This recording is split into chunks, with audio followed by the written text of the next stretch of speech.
বাংলাদেশে কোটা আন্দোলন ঘিরে সৃষ্ট পরিস্থিতির কারণে টানা 10 দিন বন্ধ থাকার পর সচল করা হয়েছে মোবাইল ইন্টারনেট সেবা।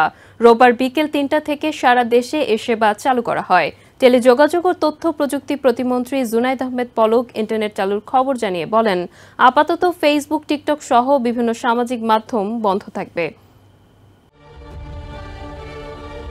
কোটা সংস্কার আন্দোলন ঘিরে সহিংসতার মধ্যে গত 17 জুলাই রাতে মোবাইল ইন্টারনেট ও 18 জুলাই রাতে ব্রডব্যান্ড ইন্টারনেট বন্ধ করে দেওয়া হয়। ফলে গত 10 দিনের বেশি সময় ধরে সারা দেশেই 5টি অপারেটর কোম্পানির গ্রাহকরা মোবাইল ডেটা ব্যবহার করে কোনো কাজ করতে পারছিলেন না।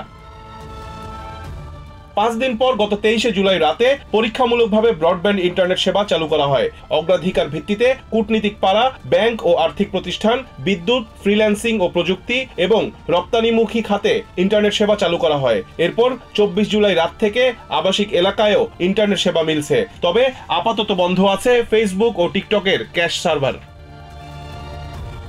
এরই মাঝে রবিবার বিটিআরসি ভবনে মোবাইল অপারেটরদের সঙ্গে বৈঠকের পর ডাক, টেলিযোগাযোগ ও তথ্য প্রযুক্তি প্রতিমন্ত্রী জুনাইদ আহমেদ পলক মোবাইল ইন্টারনেট সেবা চালুর খবর জানান। প্রতিমন্ত্রী বলেন, বেলা 3টা থেকে ইন্টারনেট চালুর পর গ্রাহকরা 3 দিনের জন্য 5 জিবি বোনাস পাবেন। সব অপারেটরের গ্রাহকরাই এই সুবিধা পাবেন। আজকে বিকাল 3টায় মোবাইল 4G নেটওয়ার্কটা আমরা পুনঃস্থাপন করব ইনশাল্লাহ, এবং আমাদের গ্রাহকদের আসলে ক্ষতির বিষয়টি বিবেচনায় রেখে আমরা একটা সিদ্ধান্তে এসেছি যে 3 দিনের জন্য 5 জিবি আমরা বোনাস হিসেবে প্রত্যেক গ্রাহককে দেব। তবে ফেসবুক, টিকটক ও অন্যান্য সামাজিক মাধ্যমকে চিঠি পাঠানো হয়েছে উল্লেখ করে প্রতিমন্ত্রী বলেন, আপাতত ফেসবুক, টিকটক সহ বিভিন্ন সামাজিক মাধ্যম বন্ধই থাকছে। তারা এসে যুক্তি এবং ব্যাখ্যা দিয়ে যদি আমাদেরকে বুঝাতে পারে যে সারা বিশ্বের সব দেশের জন্য তাদের নীতিমালা একই এবং অন্যান্য দেশে তারা যেভাবে কন্টেন্ট তারা টেকডাউন করে বা ব্লক করে, বাংলাদেশের ক্ষেত্রেও তারা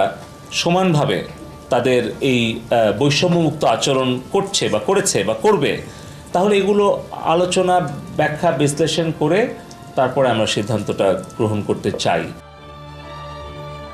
রিজওয়ান কাদের, TVN 24 news desk. New York থেকে সম্প্রচারিত TVN 24 টেলিভিশন বিশ্বজুড়ে বাঙালির কণ্ঠস্বর।